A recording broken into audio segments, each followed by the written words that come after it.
Okay, magandang umaga mga idol. Ako po si Art TV or Edmundo Artiaga. So, ngayon mga idol, may habang nagkakape ako, may kunting tip ako para sa inyo mga idol about vlogging. So, bakit ako na-monetize? Bakit ako na-monetize ang aking Instagram ads, ang aking ads on Reels, no? Unang-una mga idol, nag-on ako sa professional mode. Pag na-on ang professional mode, automatic makikita mo yung mga followers mo, no? Pwede ka na mag-upload ng video, pwede ka na mag-vlog. At kailangan, mayroon kang i-upload na video, ang mga content na pwede pag-aralan ng ibang mga content creator. Kaya mga idol, na-monetize ako dahil sa aking mga video mayroong nag-viral.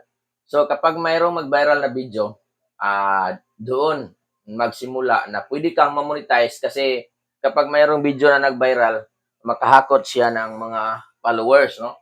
So, makahakot siya ng mga followers. Ngayon, mga idol, na-monetize na ang profile account ko, ang Artiaga Edmundo, at saka ang Facebook page, IdArt TV. So, tatlo ang pinasok ko. Meron din akong YouTube channel, IdArt TV. Kasi mga idol, wag nating sayangin ang oras natin dito kasi ah, pinasok ko na ito kaya ipagpatuloy ko na lang ito, no? Kasi bawat video natin kapag na-monetize ka na, bayad na ni Facebook ang ating mga content. Kaya kahit saan saan, no, pwede mo i-vlog, no, mga experience mo, mga tutorial. So, 'yun ang pinaka malaking tulong sa content creator kung ang ating content ay mayroong aral or funny video. So, 'yun mga idol, ang pinaka-importante para sabay-sabay tayo umangat sa ating buhay. Ha? Tayong lahat mayroon naman tayong pangarap, no? Walang tao na walang pangarap. Kaya ang pangarap natin kailangan trabahuin natin. Huwag niyo kalimutan i-master niyo ang pag-edit ng video. 'Yun ang pinaka importante na i-master din natin. Nakatulong sa atin ang pag-edit ng video. Sa hindi marunong mag-edit, maraming tutorial diyan, no? Kung paano mag-edit ng video. Nag-edit ako ng videos, CapCut. Nag-download ako ng CapCut na app. Tapos, doon ako nag-edit ng video. Ang uban, yung iba, KineMaster. Ang ginagamit nila. Pero sa akin, mas madali, no?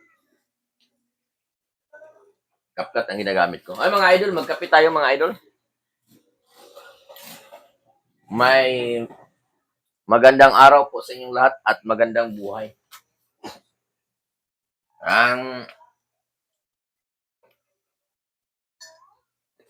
Every morning mga idol, magkakape ako mga idol. Minsan magkakape ako sa tanghali. Kasi ano lang mga idol para lang itong kape na ito, para mayroon tayong energy mga idol, no? Shout out sa ating mga followers diyan, no? Sa lahat ng nanonood nitong video na ito, shout out at maraming salamat po sa inyo.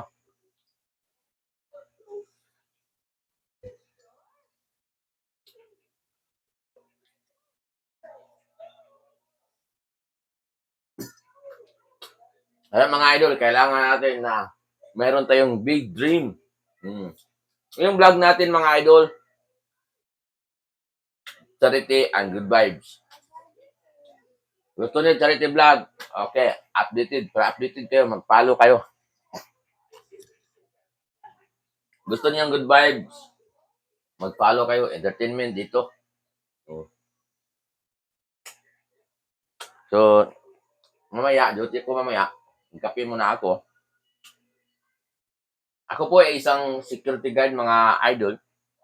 Kailangan natin na magsipag at tiyaga at ibigay natin ang ating serbisyo sa ating mga kliyente, no? Kasi ang mga kliyente, meron silang mga ah, batas na ipapatupad.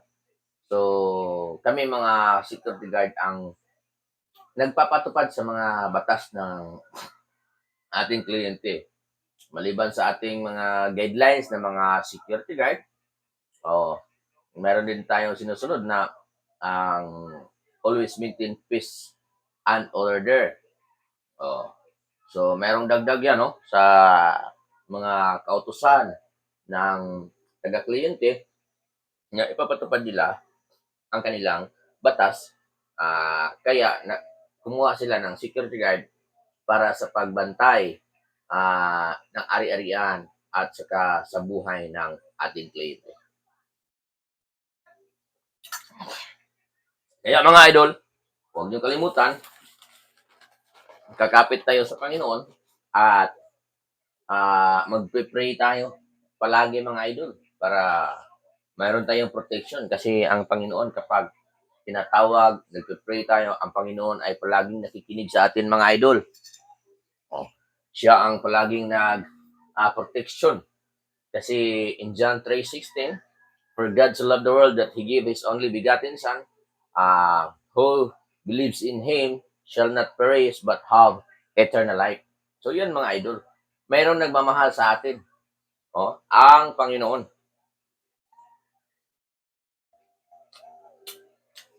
Kaya, always trust to the Lord, mga idol. So, shout out sa ating mga follower dyan, Nelching, Anabil Bautista, sa lahat na hindi ko na-mention. Shout out po sa inyo. At maraming salamat. Magandang umaga sa inyo. Ito lang mga idol. Ang mga suporta niyo, pag-share, pag-like, pag-comment, yun. Malaking halaga na yun sa paangat ng ating Facebook. Maraming salamat, Dibisyo.